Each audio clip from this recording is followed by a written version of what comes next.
Hi friends, வணக்கம். நம்ம நீங்களா இருக்கீங்க? நல்லா இருக்கீங்க, சந்தோஷமா இருக்கீங்க நினைக்கிறேன். நம்ம நல்லது நினைப்போம், நல்லது நடக்கும். என்னடா சட்டியை வச்சு காமிச்சிட்டு இருக்க நினைச்சிட்டு இருக்கீங்களா? ஒன்றும் இல்லைங்க. நமக்கு பிடிச்ச சிம்பிளா ஈஸியான டிப்ஸ் வேணும், நமக்கு அது மாதிரி சமையல் வேணும். எல்லாருக்குமே நமக்கு ஈஸியாக இருக்கும்னு நினைப்போம் இல்லையா? ஸோ அதுக்கு இன்னைக்கு ஒரு ட்ரிக்குங்க. சிக்கன் தான் செய்ய போகிறேன். அந்த சிக்கனுக்கு ஃபஸ்ட்டு 2 கரண்டி, நான் கம்மியாக தான் சிக்கன் எடுத்துருக்கேன், அதனால் ஒரு 2 கரண்டி எண்ணெய் பண்ணி எனக்கு போதும். ஓகேவா? Simple and quick and easy tips. ஓகேவா? இதில் வந்து இஞ்சி பூண்டு பேஸ்ட் கொஞ்சம் கவனமாக இதை மட்டும் போட்டுக்கோங்க.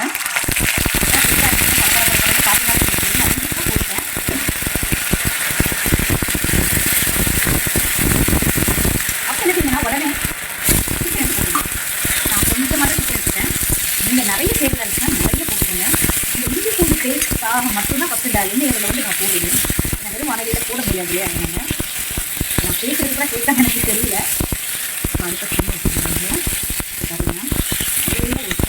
அந்த இஞ்சி பூண்டோடு சேர்த்து நம்மளோட சிக்கன் வந்து நல்லா பிளெண்ட் ஆகிடும். அவ்வளோதான், ஈஸியாக. யார் நாள் பேச்சுலராக இருந்தாலும் நீங்கள் இந்த மாதிரி செஞ்சு சாப்பிட்டீங்கன்னா இதுக்கு கூட ஒரு ரசம் வச்சு கூட நீங்கள் சாப்பிட்டுக்கலாம். டால் ரசம் எது வேணால் வச்சு சாப்பிட்டுக்கலாம். ஆனால் நான் இங்கே வந்து எடுத்தேன்னா அதெல்லாம் வச்சு சாப்பிட மாட்டேன். சிம்பிளாக இருக்கிறதுனால நான் ஒரு மசாலா எல்லாமே வந்து நான் சொல்லுவேன். நீங்கள் வீட்டில் தனியாக இருக்கீங்க அப்படின்னா ஒரு ஆட்டி இதை நீங்கள் ட்ரை பண்ணுவேன். அது சொல்லுது அடிக்கடி இந்த டிஷ்ஷை வந்து நீங்கள் செஞ்சு சாப்பிடுவீங்க வீட்டில். அந்த அளவுக்கு ஒரு டேஸ்ட் எம்மியானது. என்ன அப்படி சொல்கிறீங்கன்னு யோசிச்சிங்களா? அப்படித்தாங்க. இப்போது நம்ம வந்து நல்லா இஞ்சி பூண்டு பேஸ்ட்டோட நல்லா மிக்ஸ் ஆகிடுச்சு. ஓகேவா? இப்போ வந்து இது கொஞ்சம் தேவையான அளவுக்கு உப்பு சேர்க்கணும் இல்லையா? உப்பு சேர்த்துக்கிறேன். நான் 1 ஸ்பூன் அளவுக்கு 1.5 ஸ்பூன் அளவுக்கு உப்பு எடுத்துக்கிறேன். ஓகே, எனக்கு கொஞ்சம் அந்த மசாலா உப்பு கொஞ்சம் சூப்பராக இருக்கு வச்சுக்கோங்களேன். சாத்தோட பெருசு சாப்பிடும் நல்லாயிருக்கும். அதனால இது வந்து என்னதுன்னா சிக்கன் 65 மசாலா இருக்கலாம், அதுதான் எடுத்துக்கேன். சின்ன ஸ்பூன் போட்டுருக்கேன், 2 ஸ்பூன் போட்டிருக்கேன். நீங்கள் ஜாஸ்தியாக எடுத்துக்கிட்டு இருக்கீங்க மசாலானா கொஞ்சம் ஜாஸ்தியாகவே போட்டுக்கோங்க. அப்புறம் பார்த்தீங்கன்னா 1 ஸ்பூன் அளவுக்கு வந்து மிளகாத்தூள் அது சேர்த்துருக்கோம். ரொம்ப சிம்பிளாக இருக்குங்க. இது என்னென்னு பார்த்தீங்கன்னா நம்ம சிக்கன் கடையில் வந்து 10 ரூபா பேக்கெட்னு ஒரு பேக்கெட் போட்டிருப்பாங்க. சிக்கன் 65 மட்டும் போட்டிருப்பாங்க. ஆக்சுவலி பேக்கெட்டில் வந்து மிஸ் பண்ணிட்டேன். அதில் இருக்க உங்களுக்கு இதோட ஒரிஜினல் டேஸ்ட் வேணால் இதை நீங்கள் போடுங்க. இல்லைங்க எனக்கு அப்போலாம் வேண்டாம், எங்களுக்கு இருக்கிறது நீங்கள் வெறும் உங்களுக்கு இருக்க சிக்கன் 65 மசாலா, உப்பு, மஞ்சத்தூள், மிளகாத்தூள், இஞ்சி பூண்டு பேஸ்ட் மட்டும் போட்டு செஞ்சுக்கோங்க. எனக்கு இல்லையா, ஐயோ எனக்கு இஞ்சி பூண்டு பேஸ்ட் கூட இல்லைங்க, இருக்கிற டைம் இல்லைனா நச்சு போட்டுக்கோங்க, ஒன்றும் ப்ராப்ளம் இல்லை. என்னடா இப்படியே வந்துட்டு யோசிச்சிங்களா? ஒன்றும் இல்லைங்க, தண்ணி விட்டு வேக வைக்க போகிறோம். நம்மளோட சிக்கன் வேக மட்டும் தான் செய்யணும், ரெடியாகிடும். ரொம்ப சிம்பிள். அதான் சொன்னேனே, பேச்சுலராக இருந்தால் கூட நம்மளோட டிஷ்ஷை வந்து செஞ்சு பார்க்கலாம். நான் வந்து நல்லா முங்குத அளவுக்கு தண்ணி வச்சுருக்கேங்க. இந்த சிக்கன் வந்து நல்லா முங்கணும். ஓகேவா? இந்த சிக்கன் நல்லா முங்கி இதோடு சேர்த்து நல்லா வேகணும். இதில் வேறு எந்த வேலையும் நம்ம செய்ய போகிறதில்ல, ரொம்ப கஷ்டப்பட போகிறதில்ல.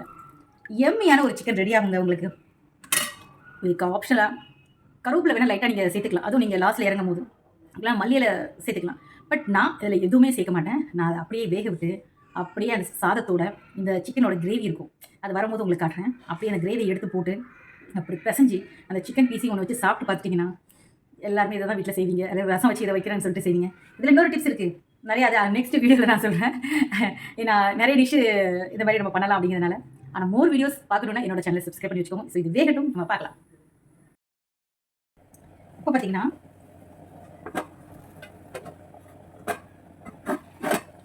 சாரிங்க, சூடாக்கா மூடி வச்சு வேக வைக்கிறது ரீசன் வந்து இந்த ஆயிலெலாம் இருக்கும் இல்லையா, இந்த ஆயிலெலாம் வந்து அப்படியே சுற்றி கிச்சனை ஃபுல்லாக வந்துடும் அப்படிங்கிறனால. இப்போ பார்த்தீங்கன்னா இந்த மாதிரி வேகும். இன்னும் இது கொஞ்சம் வேகணும். இந்த ஆயில் வந்து இதில் பிரிஞ்சு வரும். அந்த செமி கிரேவியோட கொஞ்சம் இதாக இருக்கும். அப்போ தான் இதை ஆஃப் பண்ணிடுங்க. இப்போ பார்த்தீங்கன்னா சூப்பராக ஆகிட்டுருக்கு. இன்னொரு 5 to 10 நிமிஷத்தில் இது ரெடி ஆயிடும். ஆனதுக்கப்புறம் பார்க்கலாம். நீங்கள் அதுக்காக இப்படி ஆகுதுன்ட்டு நீங்கள் நினச்சி பயப்பட வேண்டாம். இப்படி தான் ஆகும். இந்த மசாலாவோடு இன்னும் வேகும். எனக்கு வந்து உப்பு வந்து கரெக்டாக இருக்குது, அதனால் நான் வந்து எக்ஸ்ட்ரா போடலை. நீங்கள் வந்து உப்பு உங்களுக்கு கம்மியாக இருக்குன்னா அதுக்கு தகுந்த மாதிரி நீங்கள் போட்டுக்கோங்க. ஓகேவா? ஸோ இப்போ இதுக்கு கொஞ்சம் ஆக வேண்டியது இருக்குது. ஸோ ஆனதுக்கப்புறம் காமிக்கிறேன்.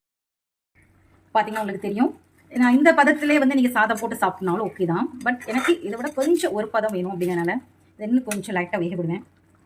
லைட்டாக அதில் இருக்க ஒரு லைட்டான கொஞ்சோண்டி ஆயில் வந்து பிரிஞ்சு வரும். ஸோ அது இந்த விட டேஸ்ட்டாக இருக்கும். அதனால் படத்தை கொஞ்சமாக ஃபாஸ்ட்டாக வச்சுருக்கேன்.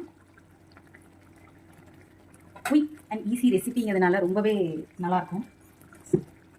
டக்குன்னு சமைக்கணும் அப்படின்னு தோணுச்சுன்னா உங்களுக்கு டைம் இல்லை, போர் அடிக்கி, என்னைக்காவது எல்லாத்துக்குமே முன் போல் இருக்குன்னு சொல்ல முடியாது. என்னைக்காவது லேசியாக இருக்கீங்கன்னா நீங்கள் இந்த மாதிரி ஒரு சிக்கனை ட்ரை பண்ணுங்கள். நீங்கள் ட்ரை பண்ணி பார்த்துட்டு எனக்கு கமெண்ட்டில் சொல்லுங்கள். ரொம்பவே எம்மியாக இருக்குங்க பாருங்கள்.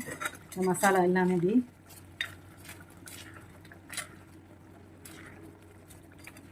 எனக்கு உப்பு உரப்பு எல்லாமே கரெக்டாக இருந்ததுனால நான் வந்து எக்ஸ்ட்ரா எதுவுமே ஆட் பண்ணவே இல்லை. அப்புறம் வந்து நான் சொன்னேன் இந்த சிக்கன் போட்டோம் இல்லையா, அந்த கோழிக்கடையில் தான் வாங்கிட்டு சிக்கன் போட்டுருந்துச்சோம். ஸோ அந்த போட்டிருக்கும் போது என்ன ஆகுனா அந்த அதில் கொஞ்சம் உப்பு உரப்பு எல்லாமே இருக்கும். அதனால் நீங்கள் அதுக்கு தகுந்த மாதிரி நீங்கள் உப்பு பார்த்துக்கிட்டு நீங்கள் வந்து சேர்த்துக்கோங்க, உப்பு உரப்பு மட்டும். ஏன்னா அதில் இருக்க ஸ்பைசி வந்து பத்தாது. உப்பு உப்புனா ரொம்பலாம் இருக்காது, லைட்டாக தான் இருக்கும்.